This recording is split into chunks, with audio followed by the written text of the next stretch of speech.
Selam arkadaşlar, herkese hoş gördük. Bugün yine yepyeni bir videoyla karşınızdayım.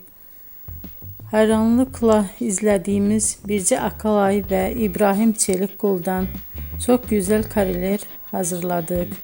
Onlar Siyah Beyaz Aşk dizisinde Ferhat ve Aslı karakterlerine hayat vermiştiler ve herkes tarafından çok beğenilmişti.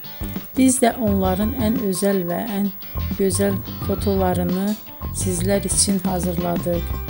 Bu muhteşem videoların devam etmesini istiyorsanız bol bol yorum yazıp ve bildirimi her zaman açık bırakın ki videoların ilk önce siz görün.